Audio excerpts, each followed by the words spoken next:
In today's video, we get into 3 terrifying stories that will give you nightmares. In a world full of terrifying stories, we never know what to believe. But I want to know what you think about these 3 terrifying true stories down below in the comments, and if you will be able to sleep tonight. This story is from a man named Joe, who moved to Georgia from California in the late 1990s. He would say that soon after, his brother followed him to the Peach State and began renting an old house built in the 1800s. Joe would go on to say, "It looked nice from the outside. It did not feel good from the inside." According to Joe, there was just some things that seemed off from the moment he helped his brother move in. Joe said, "I walked into the house, the hair stood up on the back of my neck, and I just had a sinking feeling in my stomach, like this place isn't cool at all." Moments later, while carrying items into the bedroom, Joe says he heard a whispering, a heated whispering, almost an argument between 2 people that seemed to be hovering in the top of the ceiling area of the room. Joe ran out of the room and asked his brother if he felt something off about the house. His brother said that he had picked up on the vibe, but assured Joe that things would be alright. "As long as you're good," Joe says he told his brother. "Once I'm done, I'm going home and I probably won't come back here." And sure enough, Joe's brother began experiencing unusual occurrences in the house. The most alarming, however, was when Joe says his young niece was found wandering alone on a busy road, with her hand up in the air. Police and other agencies were called to investigate the incident, and when asked, his brother's 4-year-old explained that she'd gone for a stroll with the old lady that lives here. She just wanted to go for a walk, so we went for a walk. Given that the front door was too heavy for a 4-year-old to open herself, no one could understand how she was able to leave the house. According to Joe, his niece said the old lady opened the door. Then we pet the dog for a little bit, then we went for a walk. She was so genuine and honest at 4 years old that he couldn't call her a liar. Soon after, his brother decided to move due to all the occurrences and never returned. This story is about a man named Doug Averill, the retired owner and manager of the Flathead Lake Lodge. Now, he grew up as one of the 8 boys in his parents' sprawling dude ranch in rural Montana. As a teen, the Averill boys ran wild. "We rode around as a little gang of cowboys," he remembers. They'd saddle up and head off to check the cattle on the 3 giant tracts of land the family managed, which formed a triangle around some of the state's most remote rangelands. One summer in the 1960s, the brothers came across a ghastly sight. There on the ground were 3 dead cows, neatly arranged in a circle. No obvious wounds were visible, but their reproductive organs had been removed. But there was never any blood. During this decade, America was obsessed with aliens, and write-ups in the local newspaper said that perhaps this was the work of extraterrestrials. People mused that aliens had taken the reproductive organs for testing. But one day, Averill and his friends came across a lance in their path. Attached to it was a cryptic note with a threatening message. "That's when we thought, it's gotta be people doing this," he says. Then things got really strange.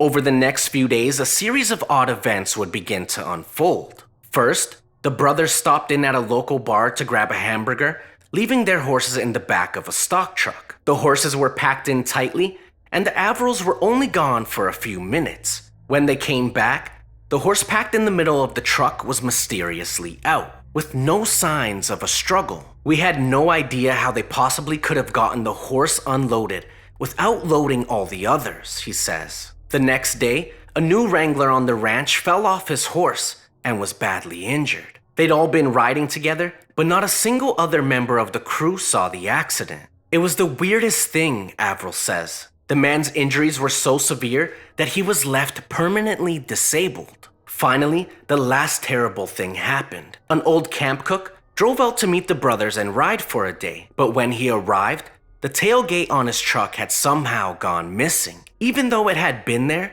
when he loaded up. His horse Betsy had fallen out of the truck and been dragged behind the vehicle for who knows how long. They ended up having to put her down on the spot. It just killed him to see what happened to Betsy. We probably should have put him down too. 3 things in a row that were so weird all tied together. Because they were right after we saw that spear, he remembers. 3 things, like the 3 dead cows left in a circle. Avril used to tell the stories from that summer around the campfire quite a lot. But over the years, he's gotten new stories, and so they've been shifted out of rotation. Besides, they're awfully grim. But he recently got a call about a downed bull. It was out in one of the most remote parts of his ranch.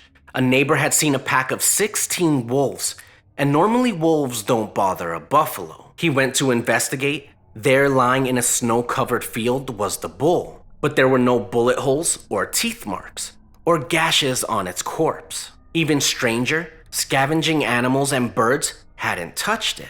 Not even the buzzards, which is really unusual, he says. One other thing was amiss. Its reproductive organs were gone, and there wasn't a single footprint in the snow around it, or anywhere along the mile-long walk into the ranch from the nearest road. Ask Avril whether he thinks he's dealing with aliens or humans, and he'll tell you he's pretty sure it's humans. But I'd rather it was aliens, he adds. After the summer back in the 60s, seeing what humans were capable of, he'd pick aliens any day.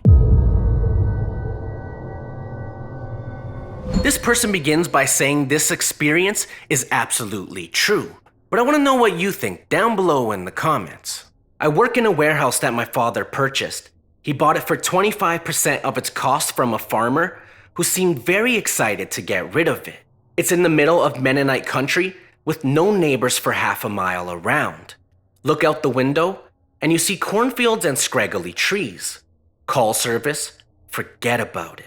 I work here alone, painting and preparing the front office portion for the eventual functionality. To get to the front office, you must go through a hallway from the main warehouse, into a secondary office, and then through another door into the front.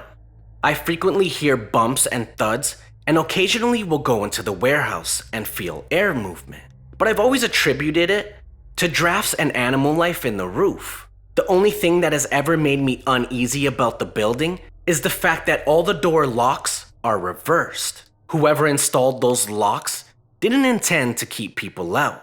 They intended to keep something in. I was in the front office when I began to hear thudding. I ignored it and continued to apply masking tape to the door I was working on. But this time, it was accompanied by a screeching sound. Not loud, but I could hear it. I was freaked out, but I convinced myself that it was just a pissed off raccoon or a squirrel that had found its way inside. I continued working until I heard the slam. The door to the secondary office had been open, and now it sounded like it had been violently shut. I peeked around the corner and saw that I was right. The secondary door was now closed. I tried to logic it through in my head that a strong draft had sucked it closed, although I knew there was no such draft. The thudding began again, closer this time. I've never been able to put a proximity on it, but now it sounded like it was right on the other side of the door. I froze, unsure of what was happening. My eyes locked on the door handle, which began to turn. The door disengaged its latch and slowly swung open, wider and wider. And nothing was there. Nothing visible, no air movement, just quiet. So quiet. A quiet that seemed to overwhelm me with its presence. A quiet so thick, I couldn't breathe. The quiet was shattered when the screech came again. This time, it was clearly human. Pained, angered, and emanating from the main warehouse, the door slammed. That entirely broke my frozen, fearful state. I ran. I got into my car and drove until I was in cell range to call my father.